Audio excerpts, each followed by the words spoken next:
Welcome to Module 1 of Analyze Workplace Learning. During this module, we will discuss some of the problems with and criticisms of interventions created to improve performance. We will also talk about what problems with performance improvement may be discovered in the evaluation stage. We will review a model of analysis for improving performance that you will use throughout this master's program. Additionally, we will consider questions, distractions, and steps that are important in doing analysis work. In Chapter 1 of Analysis for Improving Performance, Richard Swanson introduces us to the concept of performance improvement interventions. For those not familiar with the term intervention, you will see this term used frequently in human resource development, or HRD, textbooks and journal articles. The term intervention can be described as any activity or initiative that an organization plans and implements in the process of making a change within an organization. The change could be made at an individual, group, process, or organization level. Examples of interventions are the introduction of 360-degree feedback programs, mergers with other organizations, and even team building. There are many other types of interventions that can occur in organizations, and interventions may be designed from a variety of perspectives, levels, and strategies. For the purposes of this course, EDOD 674, interventions will primarily be performance-focused interventions and will be centered on either individuals or groups, processes, or the entire organization. As mentioned in the introductory slides, performance improvement receives a great deal of attention in today's business world. In order to remain viable and competitive, organizations must perform at the highest possible levels. Today, more than ever, leaders are held accountable to their organization's performance. Leaders who don't produce lose their jobs, and organizations that are unable to produce or perform ultimately will cease to exist. HRD consultants, especially those who are internal to an organization, may be left in awkward positions at times. This can result from several reasons, including conflicting demands and conflicting priorities. It is a common complaint that performance improvement initiatives, like Six Sigma, for example, don't meet desired results. These plans are also accused of being flavor of the month type initiatives. Everyone is doing it, so we need to do it too. Initiatives or interventions are also criticized because no one ever follows up to make sure that the intended goals were met, or the wrong goals end up being measured. Finally, these initiatives may be criticized for failure to hold anyone, from the CEO to the HRD consultant, accountable for the end result. There are many things that can and do go wrong during performance improvement interventions. You may find this out when you complete your capstone exam and things don't go exactly as you had planned to begin with. The effort undertaken didn't fill a current or future business need. In essence, it was unnecessary. The effort didn't fit the organization's culture. The principles or systems covered in the program may not reflect expected work performance.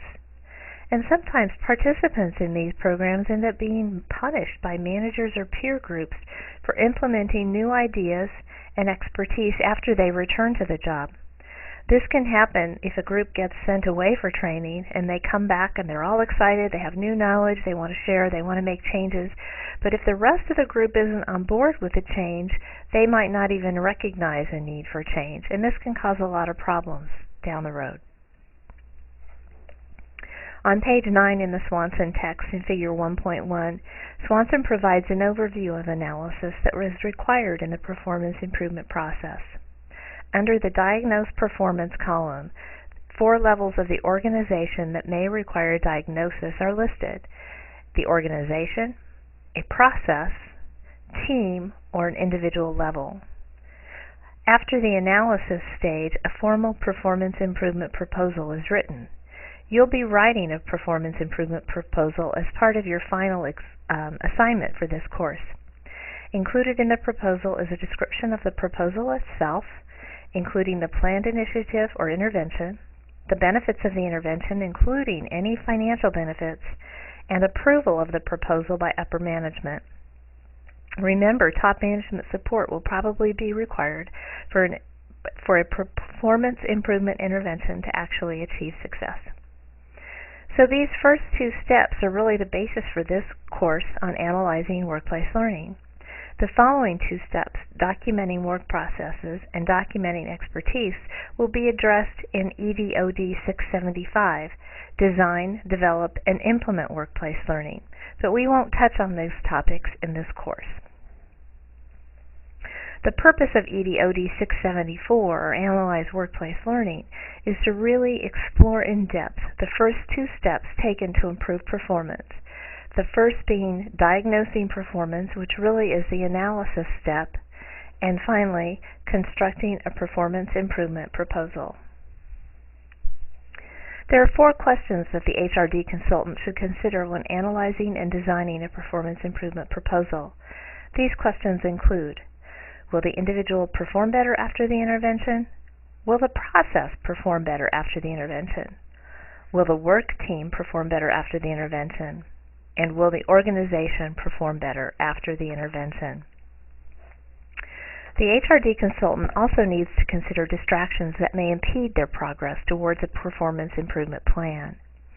These include understanding that oftentimes managers don't know that much about how to improve performance, and consultants might not know enough about the mission and strategies of the organization or even the details about how work gets done to make sure that the intervention is well aligned with these important organizational characteristics. Especially when external consultants are hired to improve performance, it may take quite a bit of time before they really have a deep understanding of an organization's strategies, mission, and culture. Swanson also introduces you to 4 steps that you should consider when conducting analysis of an organization. These include specifying an important performance goal.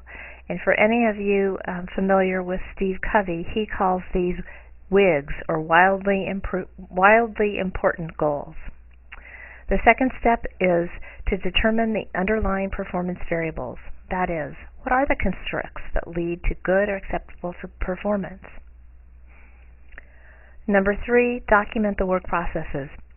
It's important to understand how the work is currently being done in order to change or improve the way it's done in the future. And finally, document required workplace expertise. It's important to understand whether or not the individuals in the current organization actually hold the expertise necessary to achieve performance goals.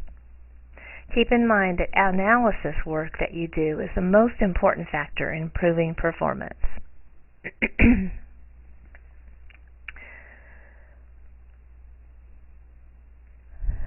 Swanson also provides us with 5 steps that should be followed when conducting diagnosis work.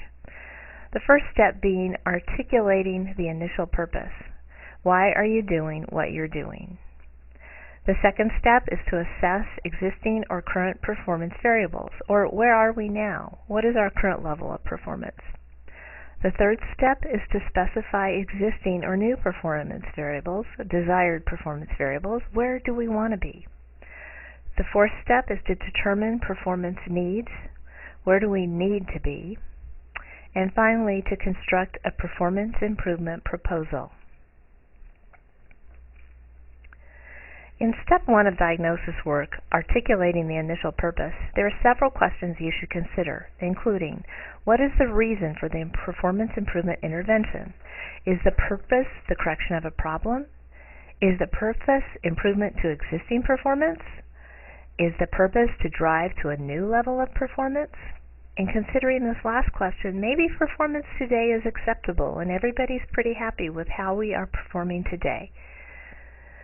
This question is focused on the intervention that is seeking a higher level of performance in the future. In step 2 of diagnosis work, assess existing performance variables, there are several questions you need to ask. How do we currently measure performance? How would management like to measure performance in the future? Is measurement or lack of measurement part of the problem?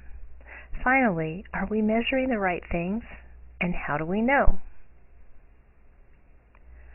The third step in diagnosis work includes making very specific existing or new performance measures. The questions to be analyzed include, are there new measurements that we want to consider? For example, maybe your organization has only focused on sales revenues in the past, but now we realize that even though we have great sales, we still don't make money. So now we want to focus on the cost of the goods we sell, or our operating costs. Second, you need to make sure that what you want to measure is actually something you can measure. Things that might be hard to measure or harder to measure include customer or employee satisfaction. Finally, what do you want to measure in the future, and how do you plan to measure it? In step 4, the HR consultant will determine performance needs. From a financial perspective, they might look at something like break-even analysis, or how many units must be sold for the company to break even. But from an HR perspective, they might look at how many new engineers need to be hired within the next 18 months in order to meet new product development goals. This would be considering the fact that maybe the current company doesn't have the expertise necessary to get where we really want to be. Finally, the HRD consultant will write up a performance improvement proposal. This is an important tool in that it documents all of the analysis that has been conducted, provides support for the need for the intervention. It documents where the performance levels currently are, where we want performance levels to be, and finally it documents what the company has to gain from implementing the performance improvement intervention. This could be financial gains as well as improved customer satisfaction, improved employee retention, lower turnover rates, higher inventory turns, higher accounts receivable turns. There are lots of ways to measure improved performance. And before I close this module, I want to say a final word about alignment. All interventions or initiatives that you design as an HRD consultant must align with corporate goals, missions, and values of the organization that you're working with. As you conduct analysis work, make sure to document the goals, missions, and values, and document what you have done to make sure your initiative has this alignment. If you fail to pay attention to the alignment, your proposed intervention will almost always fail to achieve its goals. You should now be ready to complete assignment number 1 for this first module. For this assignment, you're asked to think about a situation in your current organization where there is a gap between performance goals and expectations and actual performance. You are asked to write a few paragraphs. 1, to identify the level of the organization where the gap exists, and 2, to discuss what you think might be causing the gap. Finally, you're going to be asked to describe the following. 1, what the purpose of your organization is.